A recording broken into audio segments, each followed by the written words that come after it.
Kembali di Apa Kabar Indonesia Malam, pemirsa saya akan langsung ke Pak Ferry. Pak Ferry, meskipun kita optimistis ya pastinya dengan apa yang akan dilakukan ke depannya, kemudian juga demokrasi yang akan dibangun oleh Pak Prabowo, tapi setidaknya kalau dalam 5 tahun ke depan kita ingin tahu nantinya berhasil atau tidaknya atau seperti apa juga hasilnya. Indikatornya seperti apa sih? Menurut saya tadi kalau sekarang dalam 10 bulan Presiden Prabowo berhasil merangkul, mengajarkan, ini mengajarkan, memberi teladan bahwa beliau selalu menghormati presiden-presiden sebelumnya, menghormati jasa-jasa orang, itu kita semua diajarin, bukan hanya Gerindra lagi, tapi sekarang kata beliau udah jadi presiden, beliau ajarkan itu.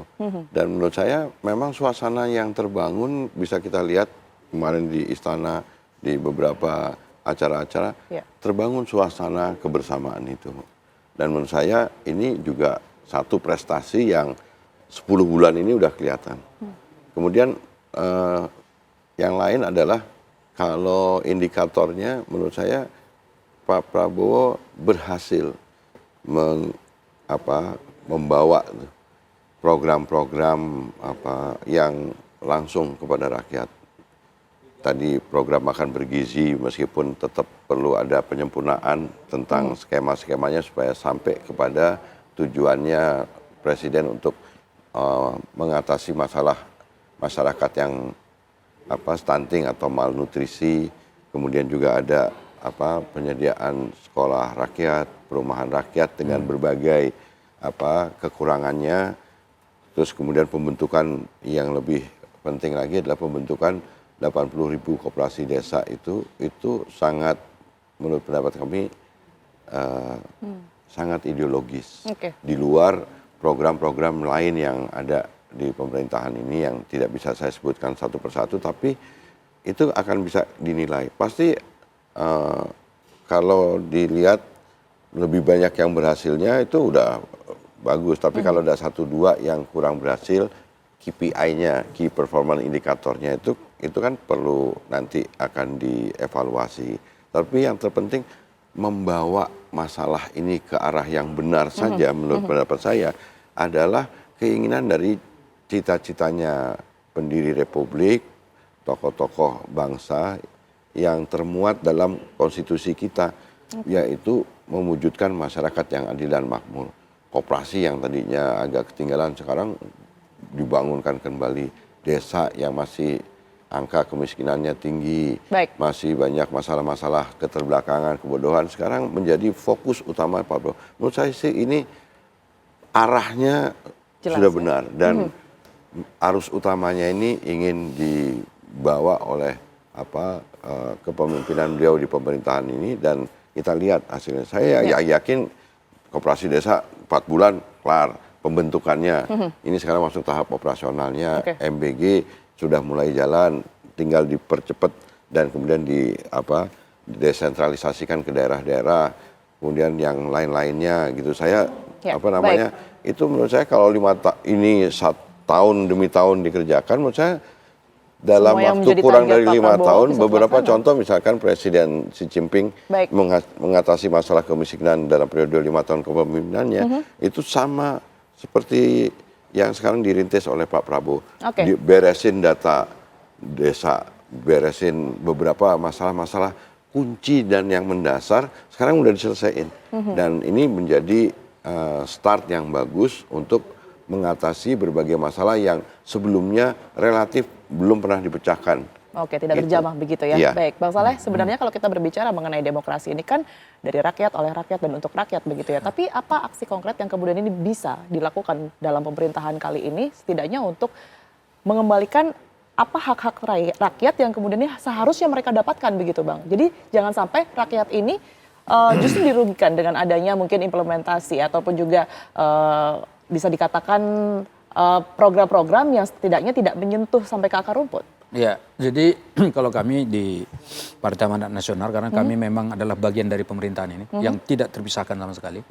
Karena itu Ketua Umum kami Zulkifli Hasan selalu melakukan rapat-rapat evaluasi kerja-kerja kabinet dan juga parlemen. Di dalam rapat-rapat itu Pak Zulkifli Hasan itu selalu mengatakan, sekarang kita ini bukan lagi era kita mencari kritik dan menyalah-nyalahkan. Tapi kita sudah lihat bahwa Prabowo ini sungguh-sungguh melakukan upaya-upaya perbaikan di seluruh sektor kehidupan sosial kemasyarakatan kita. Nah karena itu tidak ada alasan bagi Partai Amanat Nasional untuk tidak membantu, mendukung, menyukseskan pemerintahan Pak Prabowo mulai dari pusat sampai ke daerah-daerah. Nah karena itu tentu kita akan mengeluarkan seluruh energi kita, energi positif yang ada untuk membantu bagaimana supaya Pak Prabowo ini sukses. Itu dulu satu. Kemudian yang kedua, tentu kita juga mengapresiasi keterbukaan yang diberikan oleh Pak Prabowo dalam seluruh sektor kehidupan demokrasi kita. Nah karena itu ini harus kita manfaatkan untuk menunjukkan kepada rakyat bahwa kita ini bekerja sungguh-sungguh dan karena itu ada efek elektoral. Katakan seperti itu bagi mereka-mereka yang bekerja sungguh-sungguh untuk rakyat. Saatnya lah sekarang ini rakyat lihat nih, oh kira-kira pemerintahan ini partai-partai mana saja yang betul sungguh-sungguh memberikan pelayanan terbaik untuk rakyat. Nah karena itulah maka kami tentu tidak akan melihat-lihat ini sebetulnya manfaatnya untuk partai apa dulu, enggak. Yang kita lihat sekarang menurut Zulkifli Hasan adalah seluruh program yang kita kerjakan itu berikan yang terbaik untuk rakyat. Nanti rakyat akan ikut memilih dan kita akan ajari masyarakat untuk berdemokrasi secara rasional. Dan karena itu nanti mereka pada saat pemilu akan lihat secara rasional sebetulnya partai-partai ini ke depan seperti apa yang terbaik dalam rangka membangun Indonesia. Kemudian yang ketiga menurut saya Pak Prabowo ini kan sebetulnya ukurannya untuk melihat keberhasilan dia itu bukan sekarang menurut saya. Kita akan lihat bukan 5 tahun ke depan ini. Tapi bisa jadi nanti periode kedua katakan seperti itu kalau andai kata dia beri misalnya amanah lagi gitu. Itu menjadi fundamental untuk bangsa Indonesia. Sebab tahun 2045 kita akan diuji sebetulnya sejauh mana bangsa ini bisa mengatasi problem kita yang sekarang itu akut dan masih ada. Dan itu diakui oleh kita. Semua nggak usah dipaparkan. Dan itu harus bisa diselesaikan oleh Pak Prabowo.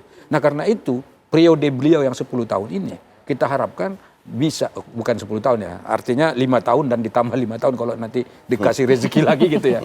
Ini akan menjadi momentum besar bagi bangsa Indonesia. Baik. Bukan untuk Prabowo sendiri secara pribadi, tapi untuk bangsa Indonesia. Nah di situ nanti akan kita lihat ukuran dan ujiannya seperti apa. Dan saya dan Hakul yakin, karena saya lihat kesungguhan Pak Prabowo dalam memimpin kabinetnya, dan tidak terpengaruh misalnya dari bisikan-bisikan dari luar, yang menurut dia adalah quote and quote mengganggu konsentrasi. Nah ini insya Allah Pak Prabowo saya yakin dan aku yakin akan berhasil. Saya mungkin ke Bang Hensat. Bang Hensat, kalau Anda sendiri menanggapinya seperti apa? Apa yang dalam tanda kutip bisa menjadi polisi dari kebijakan ini semua ya? Dari apa yang kemudian dilakukan oleh pemerintah kita? Apakah ini nanti akan bisa sampai dan juga menguntungkan rakyat? Dan mungkin tadi seperti yang disebutkan oleh Pak Ferry juga ya, untuk mengimplementasikan adanya demokrasi ekonomi yang selama ini mungkin kurang terjamah begitu. Kalau indeks demokrasi kan variabelnya 3 ya, kebebasan sipil, hak-hak politik, dan lembaga demokrasi. Nah itu indikatornya nanti ada lagi tuh, dimensinya ada lagi. Nah kalau dari indeks itu, apa yang dilakukan oleh Pak Prabowo per hari ini sih sudah baik ya.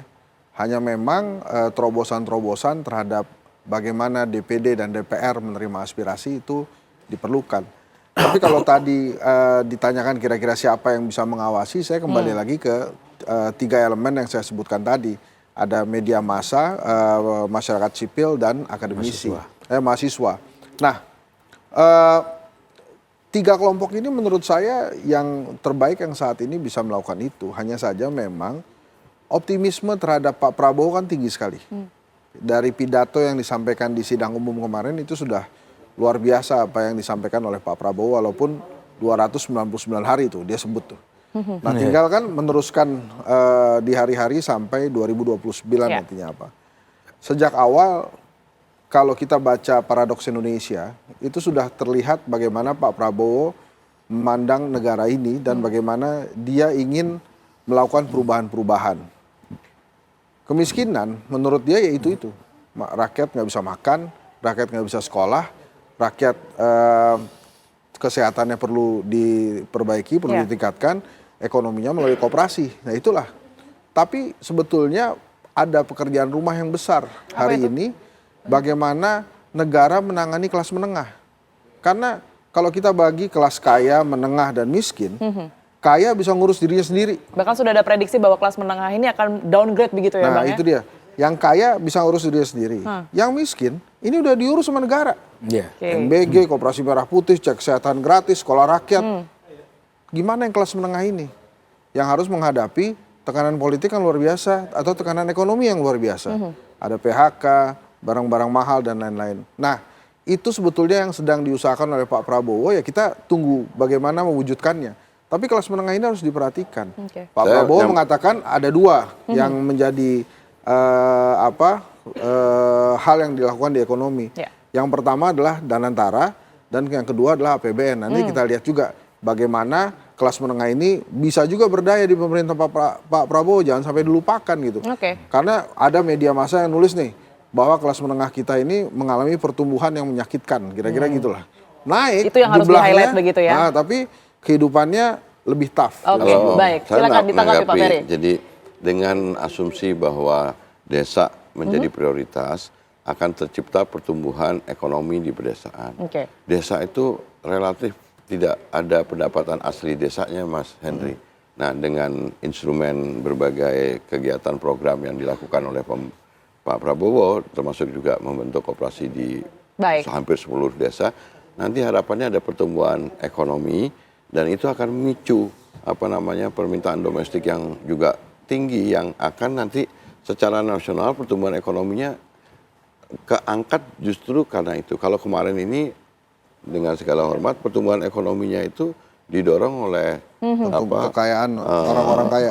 Iya, hanya sebagian segelintir masyarakat. Di lapisan tertentu ya.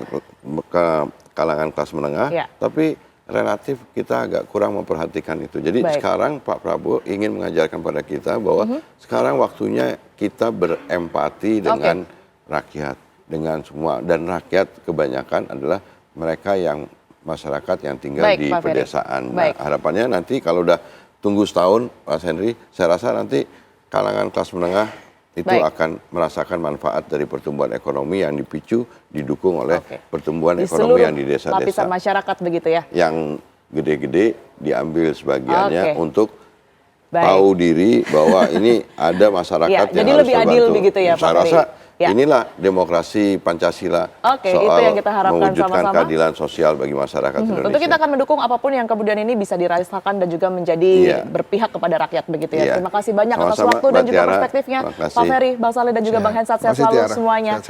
Dan pemirsa, apa kabar Indonesia Malam masih akan kembali untuk Anda bersama dengan rekan saya Windy Wellington ya.